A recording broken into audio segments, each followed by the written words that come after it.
welcome to Nerf News from the Allen Ranch, episode 22. I am your host, Chris Cartaya, and we got a ton of stuff to cover today. We've got the new Fortnite blasters that are coming out in 2019. We got this really interesting article from Ed Scar. We're going to see what my friend Boomtendo is up to lately. I hear he's up to some really interesting stuff. And right now, I would like to go into Ed Scar's video. Now, he did a series of videos about the ergonomics and grips of blasters. And come to find out that some of the blasters I use really have this ergonomic problem that the grips are wrong for your hands, and also that your triggers are too far back. Today we're going to focus on just simply where the trigger is, because he's got a lot of videos, and we're going to cover them, a couple other videos and a couple other Nerf News from the Allen Ranch episodes. But I find it really informative and really cool. And a lot of people, he'll sit there and say, well, these are wrong. And people go, well, it's a toy. No, to us, it's very serious. Especially me, very competitive player. I play long range. I play sniper. I need my blaster to be the best it can be. And I'm noticing that a lot of blasters that are really key are much more ergonomically correct than the blasters that a lot of people don't find really cute. But there is one secret that I think is being left out, and I will share that at the end of this. It's pretty interesting. So Ed Scar did a series of videos about the grips of blasters, and mainly how he doesn't like the ergonomics of blasters. Today, we'll focus on one of his videos, and we'll do other videos as it goes along. But the main thing is the position of the trigger. Now, I know that in Nerf, we are dealing with single action trigger pulls that are have a lot more creep to them, have a lot stronger spring force if you're going modded like I do, and require a lot more practice to shoot. I mean, to fire one of these is like shooting a Smith & Wesson 627 with a double action trigger pull. It is. It's about the same pull force, actually, as a Smith & Wesson with a double action trigger pull rather than single action. As where if you have the sear back, you fire, it just click and release. This makes, of course, shooting long distance and shooting accurately pretty hard. But people like me want to conquer this. But I'm a designer, so of course I'm really interested in what Ed has to say. So let's take one of my favorite backup blasters right here. Okay, this is the Mauser Fire. Okay, so I take it, I put it in my hand as so, and I pull the trigger. Here's my thumb. Look how far back the finger goes. It's actually touching the thumb. Now, if I take a blaster, let's say a Mag Strike. Watch this. AS-10 Mag Strike. Right? And I got my thumb here. Look at that. It's a lot better. One, the angle, and two, the angle of the trigger and where it's far back does not supersede that one point. Then it's double trigger pull. But what I really found something very interesting was when I looked at a Prophecy. Now, a Prophecy is pretty much a Retaliator clone, and pretty much, yeah, it's pretty much the same hardware. But compared to a normal red, the trigger is a little bit farther forward. So here's the straight angle he's talking about. And it's right at that point. It is thinner in the back, so it still hits your thumb, like so. But they had worked on a little bit of the finger groove and the positioning here. If you fatten this up back here, thumb would be a little farther back.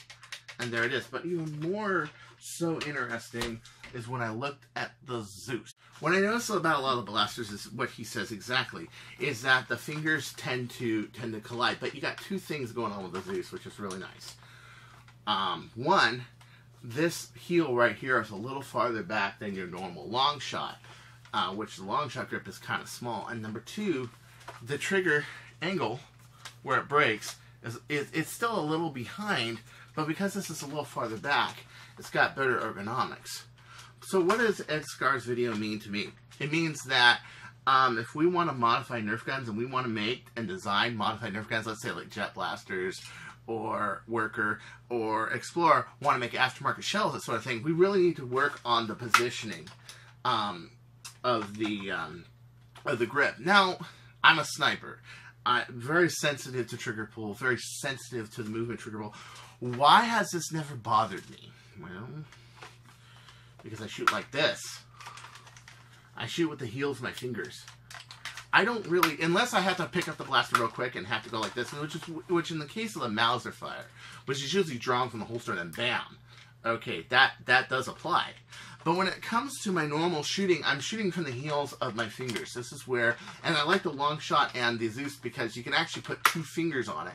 And since you usually have a stronger trigger pull, because I'm throwing like an 18.5 turf or a 26K in here, or I'm throwing, at any rate, that's a really big catch spring in the back, and that's a really long trigger. Those plastic triggers tend to flex a lot in a long shot. This one has a metal trigger, so it don't. I usually am doing like this, and it provides much better trigger control to go by the heels of your fingers. Also, if you hold it like this, you'll notice that the grip on a Zeus is actually perfect. There's a lot of reasons I like the Zeus rather than the long shot. A lot of people don't like the Zeus. A lot of people think the pump action's small. This rattles around. Well, that's really easy. You just put a piece of styrofoam here. But I have spent a lot of time perfecting my Zeus. This is why I don't really touch it, and I pretty much leave it be. As a matter of fact, when I got the Omega kit, I didn't put the Omega kit in here because I like how well Big Blue actually shoots and where the eye relief on the scope is and how accurate it is and how dialed in it actually is. So yeah, that's one secret right there, is to use the heels of your fingers. Okay, but some blasters, if you use the heel of your fingers, let's say the Mauser fire, this is still too small and your finger has to go way out there. Okay, because the whole grip is too small. You see what I mean? So he's got very valid points. The only point I didn't really see was that, is that some of us really do use the heel of our fingers when we fire, because we learned to shoot professionally at one point in our life, and we were taught to be that way. But to the common person, and Nerf blasters are made for the common person, that's what it is. He brings up a very good point, and I'm really sad to see that he only has 180 views on his video. I would really, his name is Ed Skar, Ed, S-K-A-R, okay, dash S-K-R. Look him up on YouTube. It's really interesting point, especially if you're designing. Look at this, the Retaliator. You can see it. That's what he's talking about. It's your fingers like this instead of this, you know? Okay, so my friend Liam Davis actually put up a video of him using his Excalibur pistol. And man, he just mobs these guys. Watch this. This is great. Look at this. Look at this. Boom, boom, boom, boom. Semi-auto HPA action, man. He is one of my favorite modders because he is one of the first people to really come out with HPA. And this is when HPA was highly frowned upon by the Nick, and he went for it anyway. And I like that about Liam a lot. Look at this. Look at this work. I love the paint job he put on it, the blue and the gold. Oh, that looks so gorgeous. I love blue and gold, as you guys know. And, oh, man. And I think that's gold leaf, even. That's not just gold paint. That is gold leaf. Because I remember he gold leafed a blaster once. Oh, man. You know, and look how effortless it is. No whine of the motors, no anything. I was very intrigued to see this video, Liam. I was. Also, I want to point out, well, my video decided to crap on me because my bandwidth isn't very good lately, is that he is selling his XBZ metal tanks, okay? And he's doing pre-orders right now, 30 bucks. That's Spencer Workshop, Spectre Workshop. Go ahead, and if you want one of these tanks, and I do recommend getting one. It's 30 Australian, okay? It probably doesn't include shipping. You can talk about that with Liam if you like to find the details, whatever. But I'm actually thinking about actually buying one. Even though I'm not HPA, I don't really use air guns, I still would like to have it because it's just a piece of history. I mean, this guy has made history with HPA. And as much as, okay, maybe I don't talk to him that much. Maybe I don't consort with him that much. Maybe I may disagree with him about the romantic state of relationships. Hey, you know what I mean? I still admire his work. I still like his modding. And I still think it would be quite something to meet him in person. Because he has done just amazing things for this community. Alright guys, are you guys ready? Watch this. Watch this. Ready? Let's go. Da da da da da da da da da da da da da. Da da da da da da da da. Oh, got him! Try going against that. Fortnite's becoming a big thing. I mean, even I play it sometimes. What we're seeing are a couple things. We're seeing a Monopoly Fortnite game coming out October 1st. Okay, and on top of that, we're seeing a Fortnite blasters. Now, I don't know which blasters they're going to do, what they're going to do. Are they going to have just straight AR-15s? Are they going to have, I don't know, are they going to have the recoilless SMG? I don't know. I'm thinking several blasters. I'm thinking the shotgun, the tactical shotgun will probably be one of them. It may or may not shoot shotgun. I hope it does. That'd be pretty cool. Especially if it had shots that shot like 3 darts at a time. That'd be pretty badass. And the Scar. I think the Scar is going to be in there and a few others. The problem is this, okay? Fortnite is very, very, how would you say, milsim? Very tactical. I mean, I even went to Armageddon with this blaster right here, and I said, you know, this thing looks like it came right out of Fortnite. And it kind of does, because it's this cartoonish kind of a big pistol blaster that's been made into a carbine. And, yeah, so I'm thinking it will be more on the cartoon side. I'm hoping not too much on the cartoon side. But the most that I am actually concerned about with the Fortnite series, and my video is still not loading. That's how bad my bandwidth is lately. So if I haven't been able to get a hold of you guys lately, yeah, you guys know why. My bandwidth has been sucking lately. I'm worried about the internals. Are they going to be good internals? Are they going to be rival internals? Are they going to be ret internals? Are they going to be long shot internals? I'm thinking the Scar, they'll probably make it like the Modulus. You know, it's like, you know, I really would like the Scar to be something more like the long shot. That would be nicer, but I don't think they're going to do that. Not to mention, the long shot hasn't been developed in 12 years. We've seen reshells, we've seen the Elite long shot, we've seen the Zombie Striker long shot, we've seen a lot of those, but I'm kind of worried that it's going to be underwhelming. I like the Star Wars series. Hopefully not. Hopefully it'll be able to kick ass from modders, but, you know, is Epic Games actually listening to that? I don't know. I hope they are. Because I would love to have a freaking Scar show for, you know, that's like the Zeus, but it's Scar. Ah, that would kick so much ass. But if dimensionally it's not in the cards, it's not in the cards. And what are you supposed to do? Also, you know, pump action, all that stuff, they'd have to put it below, yeah. So, I don't know. I don't know. The shotgun would be cool. Shotgun would be cool if it was like the Spring Thunder, because then you can like throw like 3 rifle balls in there and shoot. I mean, if it was something unique like that, I can easily see the tactical shotgun from Fortnite being used. But a lot of their guns are okay. They're getting rid of the revolver. We've all heard that. But you know, you got the Magnum pistol, which is like the Desert Eagle. You got the scoped sniper rifle. You got the hunting rifle. You got the normal pump action shotgun.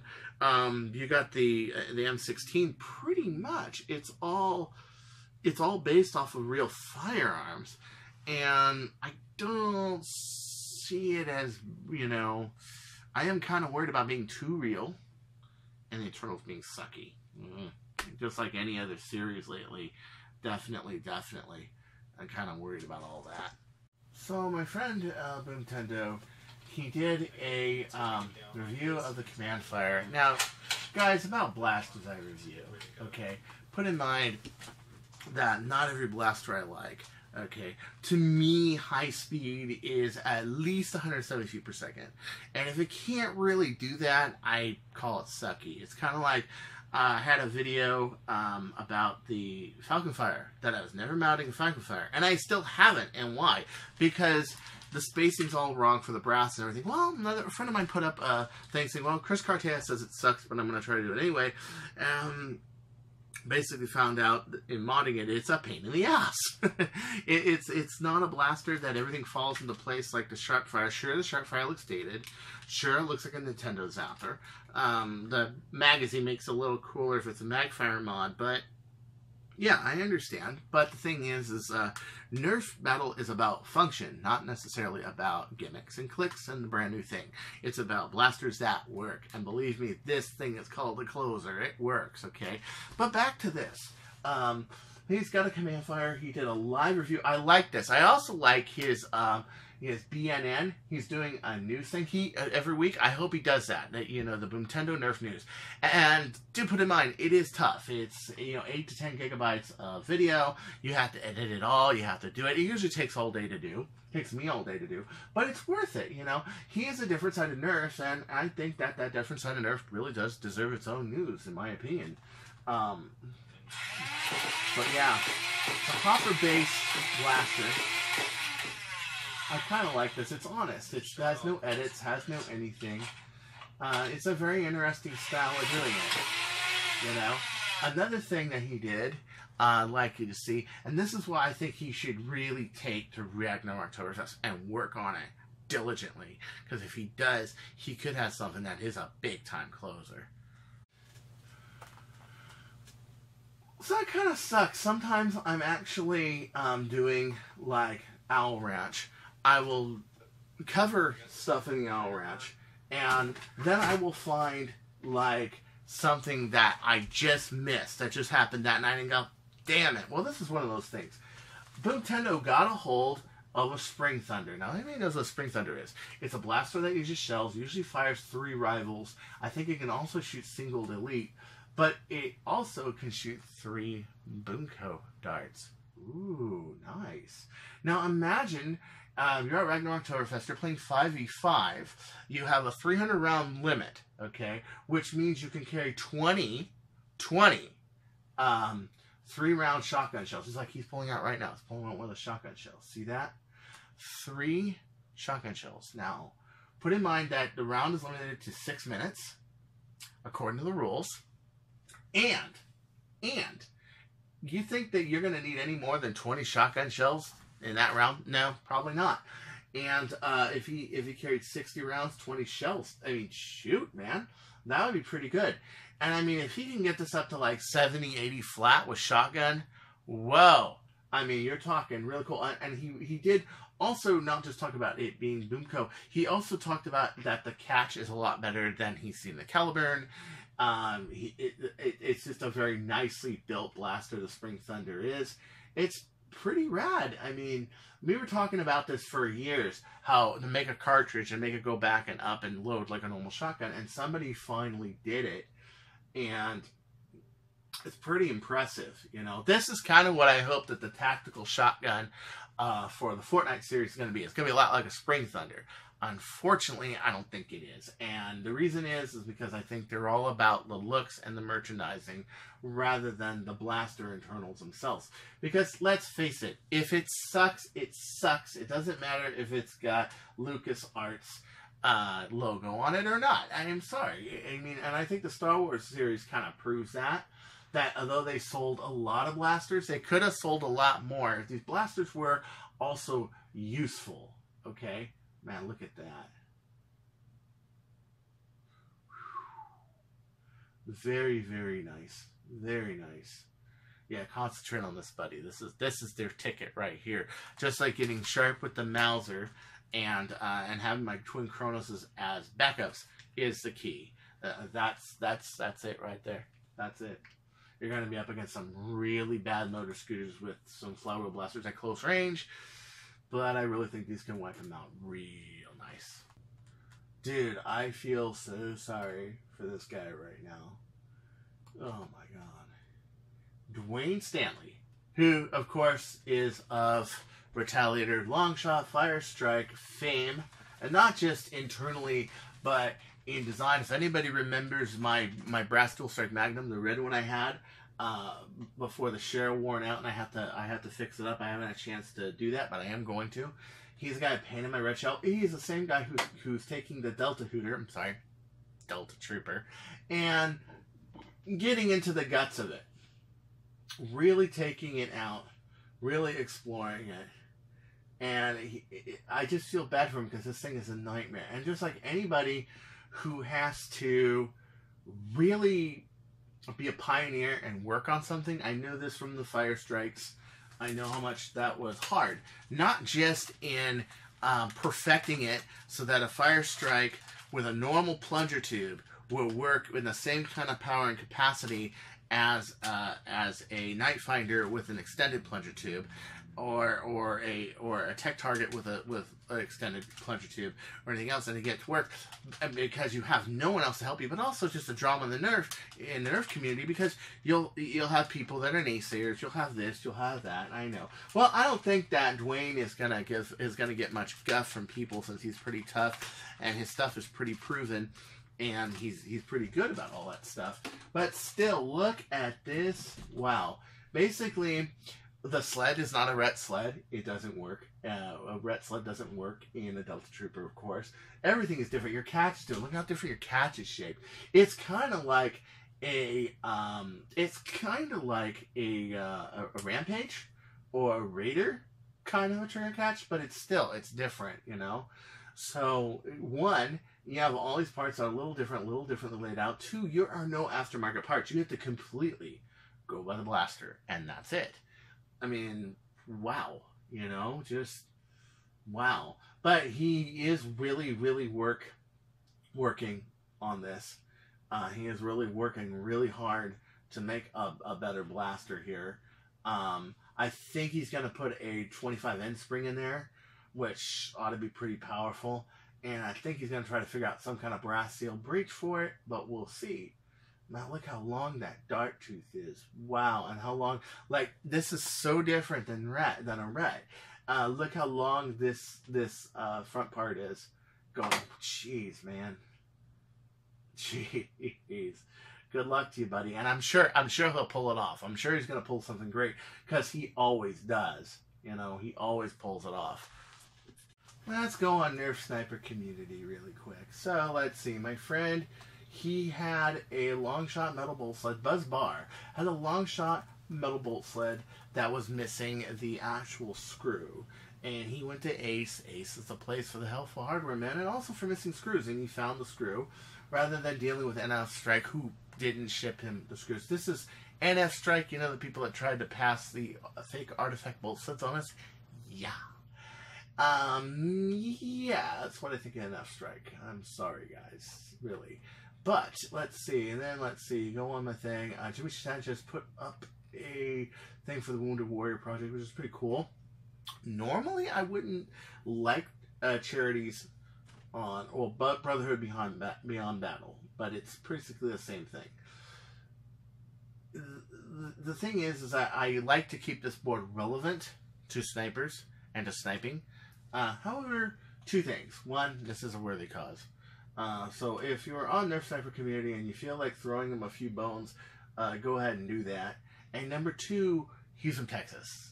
And I have a thing for Texas people. I like Texas people. They've always been nice to me. The one time I was stranded in a snowstorm, and I went to a convenience store to get some food, the convenience store manager wouldn't let me get back in my car. He's like, you're staying with me tonight. End of story. And you're not going to freeze to death. You're going to stay with me tonight.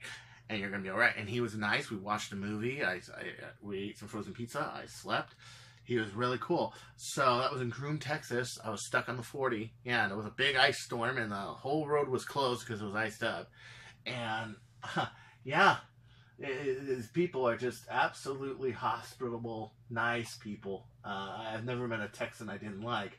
But last but certainly not least, my friend Bradley did a video on scars. Yeah, it's a really good video because he's got the camera on his blaster. I wouldn't dare put a camera like that on my blaster. My blasters, I already consider that too bulky for me. I mean, you're talking about a guy who likes really small packages when he shoots. I mean, usually I'm primarying with this thing, and I have to carry this big old long shot. You can only imagine when I think of the Nemesis or even the Prometheus. Whoa, I think the Prometheus is just a big target. I'm really sorry.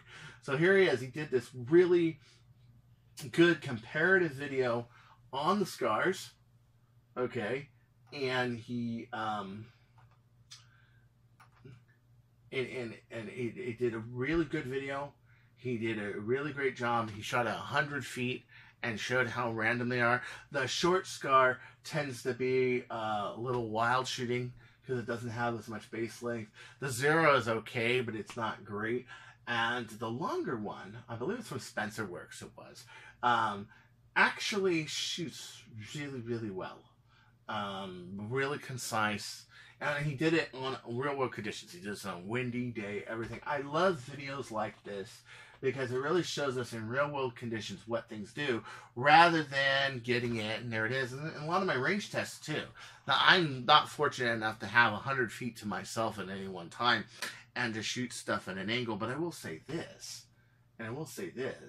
that he does. And so he can do all these nice comparative videos, comparing darts, comparing scars, comparing everything. Bradley Phelps has got a really good channel because of that. And I really hope we see more videos like this in the future because we really need like the straight dope on things before we buy them. We really need to see these in action. And I'm really, hoping he does more. So in this video, I'll show you. He takes it out and he shoots it. He shoots at a garbage can. He puts on the rest and he shows what it can do and what it can't do. As you can see, the Zero can be accurate. It just loses a lot of velocity. He needs to arch it quite a bit just to hit it. That one didn't even come near the can. Wow. So, yeah. But you can see, pretty accurate. The sacrifice of speed, pretty accurate. But scars are getting more and more advanced every day. We have the Blaster Tech scar, which was twisted, and we have Blaster Tech or Blaster Forge, I forget. The names are so similar. But me personally, I don't like scars. Why don't I like scars? Okay. Now, an accurate shooting within 100 feet, you are better off with a scar. Why? Because you're not going to lose enough velocity that you're going to lose carry to shoot from far away. Now, if you want to shoot far away, you have two things. One, your darts have got to be primo, aerodynamic, hand-glued, trimmed, nice darts, okay? They got to be probably the nicest silicone head darts you're ever going to see. And number two, your barrel has to have the very least amount of resistance to hit far away. So if you want to hit like 200 flat with a blaster, you need to sacrifice a little bit of spin to get more carry, and that's what I call wide area sniper. It also, you're going to have quite a few misses, and you're going to be covering an area that's probably this big. Granted, you don't get a bad dart and it just goes flying off to nowhere, or it doesn't hit a big current of wind or whatever, which is of course what makes shooting at really far away quite interesting. This is one of my favorites. The reason is, of course, everything is forward on this blaster. You can see it. Everything's forward. It can hold a good spring load, but it's stable. The darts don't fishtail or anything. It's very stable. But you have to hold this thing very, very still. And on top of that, you got a very heavy trigger pull because you have a very heavy spring. That means a very heavy catch spring. And this is not like shooting your model, 627 Smith & Wesson in single action mode.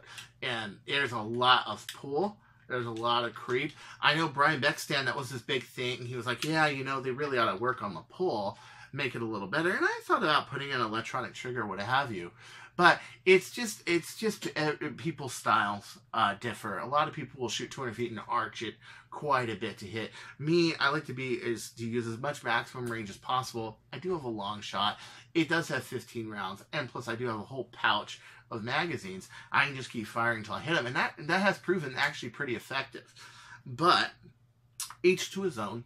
And so, I mean, if you really want to target shoot within 100 feet, you really got to consider a scar, a good scar, okay? Something that will spin your darts, and a system that will work, A lot of people like the worker darts because they're a little bit more, they're a little bit more consistent on the fire, but the problem with them is they're slower, they have more resistance, their foam doesn't work as well with brass. It's a little bit of a wider foam, it's a little bit of a thicker foam. And quite frankly, I like foam that's made more for 503 brass. Your Elite foam, Adventure Works foam, X-Shot foam, ACC version 5 foam, prototype foam. Yes, I really like those much better. But like I said, we all have our tastes. There's a dart that just exploded, sadly enough.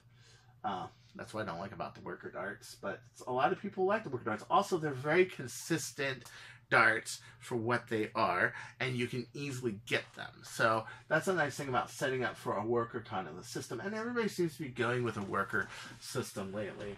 I mean, when you're talking about, let's say, the new Monkey Mods barrels, that's 13 millimeter. That's more suited for a worker dart.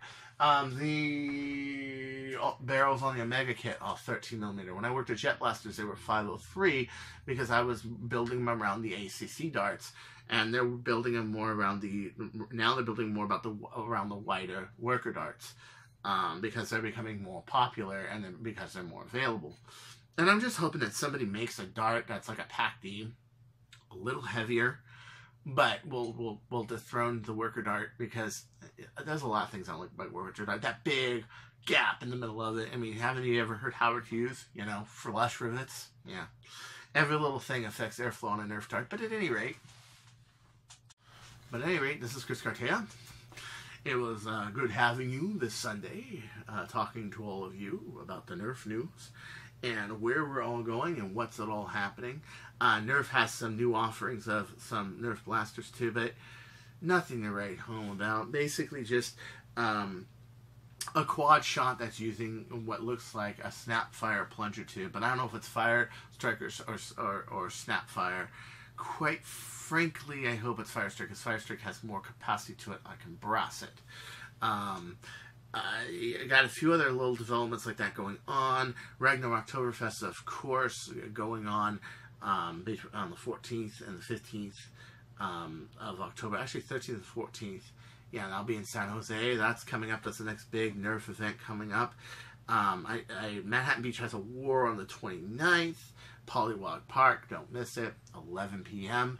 Another good war. It's going to have a 150 limit. I don't like 150 limits, but you know what? I like the league. I like the people. I like the sport, and I'm going to be there, and we're going to have lots of fun. So at any rate, this is Chris Cartaya saying don't you go changing, or I'm going to beat you with this barrel that came to me all the way from Malaysia just to kick your ass.